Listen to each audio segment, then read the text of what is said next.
नमस्कार। सब থেকে আগে পুরো ভারতবর্ষে থাকने वाला প্রত্যেক সনাতনী ভাই বোনকে আমার নমস্কার এবং প্রণাম এবং যত বুজুর্গ মা মহিলা এবং পুরুষ আছেন তাদেরকে পা ছুঁয়ে আমার প্রণাম। এবার আজকের ভিডিও টপিক সে আবার ডেভেলপমেন্ট। আমি এখন ডেভেলপমেন্টেরই কথা করব ৫-১০টা ভিডিও। আমি বলছিলাম আগের ভিডিওতে যত ডেভেলপমেন্টের মা বোনের জন্য হচ্ছে ওটা তো আপনারা শুনলেন। এবার শুনুন, এবার নিয়োগের ক্ষেত্রে অলরেডি ১ লাখ নিয়োগ এই বছরের ভিতরেই ভ্যাকেন্সি আসছে। যত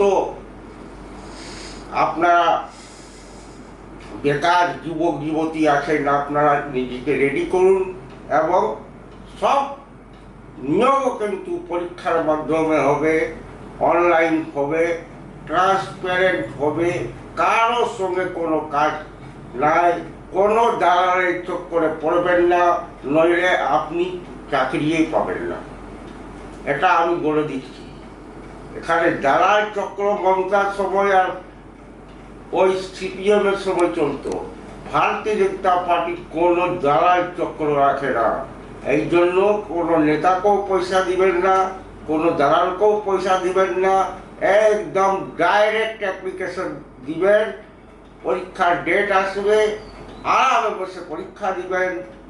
মেরিট লিস্ট থাকেন, মেরিট লিস্টে না মেলেই আপনাকে অ্যাপয়েন্টমেন্ট লেটার দেওয়া যাবে এবং আপনাকে যে বিভাগে দেওয়া যাবে ওই বিভাগে আপনি চলে যান নিজের চাকরি করতে।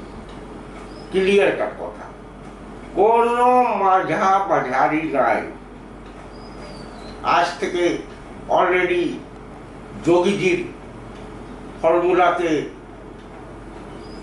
পশ্চিমবঙ্গ কমপ্লিট চলে এসছে। আসার জন্য তো শুরু থেকেই আছে, কিন্তু আজ থেকে কমপ্লিট চলে এলো। এবার দেখছেন তো, সকালে আমদানি আর বিকালে খরচ। এটা কোনো সৎ লোকের জন্য নয়, কোনো শরীফ লোকের জন্য নয়। এটা আছে বাংলার গুন্ডা নেতা আর বদমাস, চোর আর চুহার আর বলাৎকারীদের জন্য। আজকে দেখলেন তো, আজ থেকে শুরু বহনি হয়ে গেল। কাল রাতে একটা ক্রিমিনাল পালাবার চেষ্টা করছিল, এনকাউন্টার হয়ে গেল।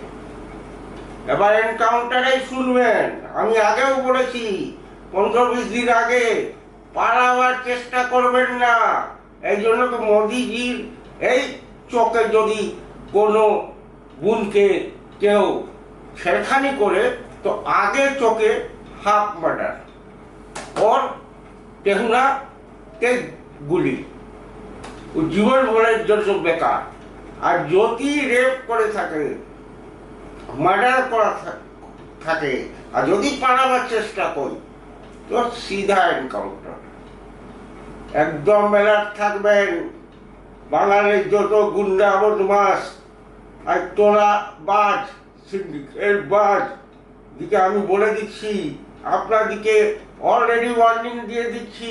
যদি জীবন বাঁচাতে চান তো পালাপালি আর লটর পটর আর সতরা করার কোনো ফায়দা নেই। এনকাউন্টার হয়ে যাবে বা হাফকে এনকাউন্টার হয়ে যাবে। আর যত লুটে নিয়ে ঘর সম্পত্তি বাড়িয়েছেন সব সিজ হবে, আর সবার বাজারে রেটে বিক্রি করা যাবে এবং ওই পয়সাকে ট্রেজারিতে রাখা হবে যাতে বাংলার বিকাশের কাজে আসে। এই জন্যই আপনারা সচেত থাকুন। আর বলি, কিছুদিনের মধ্যেই বাংলার উদ্যোগ শিল্প অনেক আসছে। এখন তো ১ লাখ আপনারা সরকারি নিয়োগের আগে ফায়দা নিয়ে নেন, তারপরে যত প্রাইভেট ইনভেস্টমেন্ট মাননীয় মোদিজি ওর জন্য লেগে আছেন। এখন 3টা কান্ট্রির উনি ভিজিটে গেছেন, ইন্দোনেশিয়া, অস্ট্রেলিয়া এবং নিউজিল্যান্ড। ওই তিনটা দেশ থেকে উনি অনেক ইনভেস্টমেন্ট নিয়ে আসবেন, এগ্রিমেন্ট করবেন। আর আমার মনে হয় এবার ম্যাক্সিমাম ইনভেস্টমেন্ট এবার বাংলার মধ্যে করানো যাবে, যাতে 50 বছর থেকে বাংলাতে যে চাকরি প্রবলেম থেকেছে, যে পলায়নের প্রবলেম থেকেছে, যে বাংলার লোক নিজের ঘরের ভাত খেতে পারছে না, আর দিল্লি আর মুম্বাই আর কেরালে গিয়ে চাকরি করছে, ওরও অনেক তাড়াতাড়ি, বেশি বেশি 1 বছর থেকে 2 বছর দেখবেন সব নিজের স্টেটে ফিরে আসবে, এবং মা বাবার হেল্পও করবেন, এবং মা বাবার ঘরে থাকবেনও, এবং ঘরের ভাত খেয়ে ডিউটি করতে যাবেন। এটা আমি 100% আপনাদেরকে শিওর করাতে চাই। এর জন্য আপনারা রেডি থাকুন। অমূল অলরেডি চলে এসছে, আরও কিছু কোম্পানি চলে এসছে, কথাবার্তা চলছে।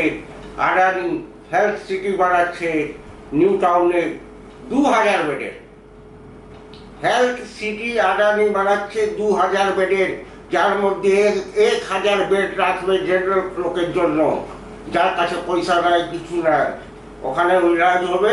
আর 1000 লোক অমনি থাকবে যে সব দিক থেকে সম্পন্ন আছে।